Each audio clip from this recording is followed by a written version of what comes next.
Steel out పెట్టేసండి.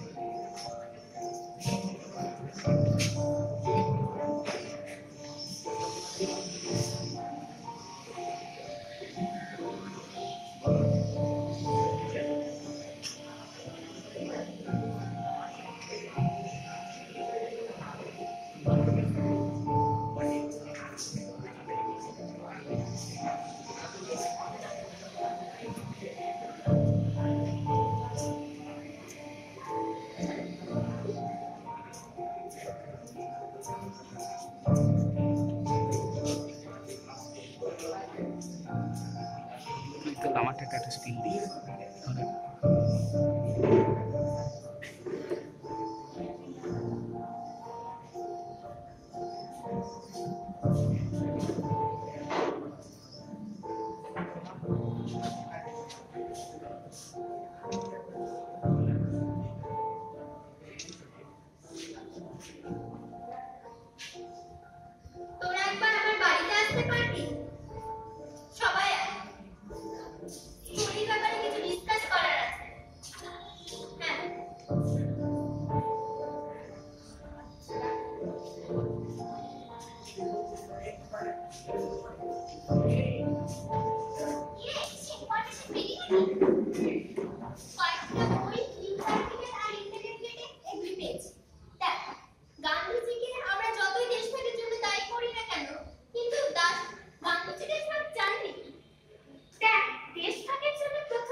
Chakraborty রাজা গোপাল আচারী একটা plan তৈরি করল। প্ল্যান এ, ইউনাইটেড ভারত তৈরি হবে। এখানে যোগাযোগ, বিদেশ মন্ত্র আর প্রতিরক্ষা দপ্তরের দায়িত্ব থাকবে সরকারের হাতে। বাকি সমস্ত দায়িত্ব থাকবে ব্রিটিশদের হাতে। প্ল্যান বি, ভারত ও পাকিস্তান ভাগ হবে। এখানে বাংলা ও পাঞ্জাবকে নিয়ে তৈরি হবে পাকিস্তান। কিন্তু জিন্নাহ এতে আপত্তি করবে। আমি এরকম ছোটখাটো পাকিস্তান চাই না, তা আমি চাই বড় পাকিস্তান। আমি প্ল্যান বি মানতে রাজি নই, আমি প্ল্যানের সাথে চলছি। গেস্ট হাউস তো আমরা কখনোই চাই, আর এই ধরনের ইউনিয়নও চাই, তবুও প্ল্যান এ নিয়ে ভাবছি। কংগ্রেস তো ইউনাইটেড ভারতই চায়। কংগ্রেসকে তাহলে এই ইউনিয়নের সব শর্ত মানতে হবে, নইলে এই ইউনিয়ন থেকে মুসলিম লীগ বেরিয়ে যাবে। ভাই জিন্নাহ, তুমি আবার সেই আলাদা হওয়ার কথাই বলছো? আমরা স্বাধীনতা চাই এবং দেশভাগ যদি একান্ত করতেই হয় তবে সেটা আমরা করব, এবং সেখানকার মানুষজন বলবে তারা দেশভাগ চায় না চায় না।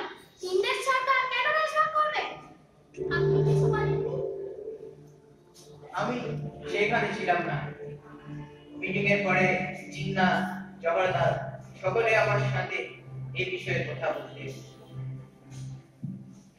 বাবু, আমার মনে হয় ইউনাইটেড ভারত হলে এটাই হবে ভারতের স্বাধীনতার শুরু। কিন্তু আমার মনে হয় যে মসজিদের বিভাজনের শুরু হতে পারে ইউনাইটেড ভারত হলে জিন্না আর পাকিস্তান দাবি করবে না, আর সব পার্টির মিলিত সরকার হলে এতে অসুবিধা কোথায়?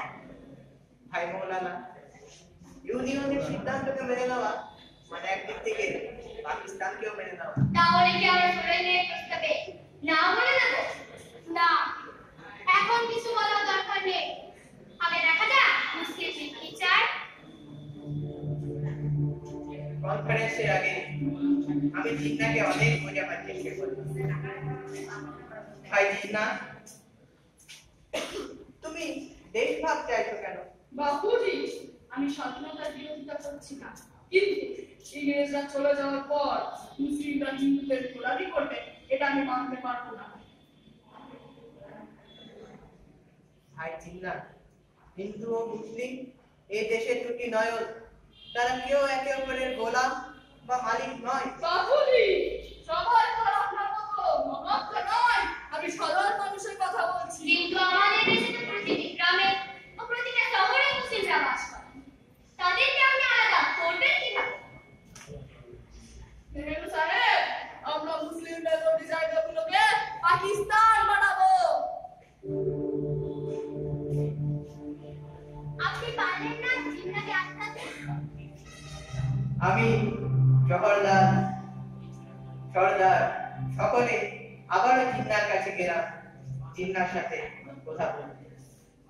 জিন্না, তুমি আমার ভাই, আমার বন্ধু, আমরা এক দেশের মাটিতে জন্মেছি, তুমি এই দেশকে আলাদা করো না। সর্দার, জওহরলাল, মৌলানা, তোরা কেউ আমার ভুল বুঝিস না। আমি যদি বলি জওহরলাল প্রধানমন্ত্রী হওয়ার দাবি ছেড়ে দেবে, সেই জায়গায় তুই হবি প্রধানমন্ত্রী, তোর মুসলিমদের দিয়ে তৈরি করবি সরকার, কিন্তু এভাবে দেশকে ভাগ করে দিস না। বাপু, যদি আপনি এটাই চান তাহলে আমরা এটা মানতেও রাজি। কিন্তু একবার ভেবে দেখুন, দেশ জুড়ে এখন দাঙ্গা চলছে, আর হিন্দুরা ভাবছে আপনি অনেক বেশি মুসলিমদের উপর ঝুঁকে পড়েছেন। কিন্তু আপনি যদি এই সিদ্ধান্ত নেন তাহলে তাদেরকে আর কেউ আটকাতে পারবে না। লক্ষ লক্ষ মানুষ মারা যাবে, দেশের মাটি লাল হয়ে যাবে, আগুন জ্বলবে এই দেশে।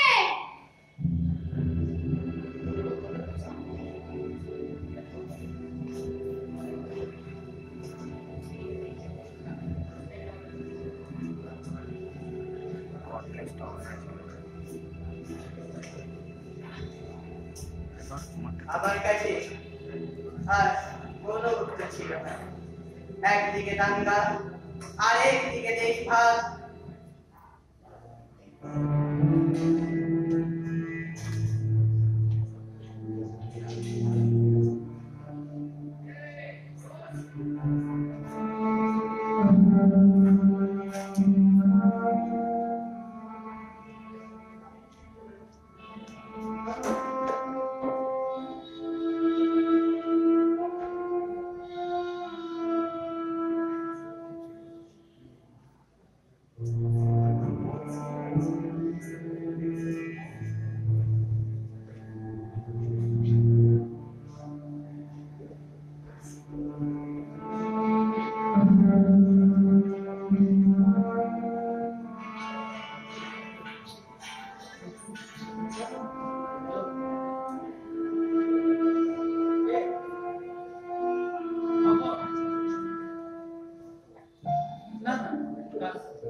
তৈরি হলো স্বাধীন ভারত, আর একদিকে পাকিস্তান।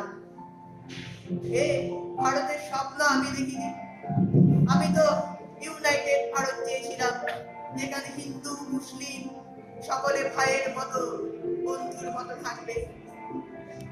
হে ঈশ্বর, তোকে আমায় মহাত্মা বলে কিন্তু আমি বাচ্চা হতে পারলাম কই। তুমি আমায় ক্ষমা করো ঈশ্বর, আমায় ক্ষমা করো, ক্ষমা করো ঈশ্বর, আমায় ক্ষমা করো।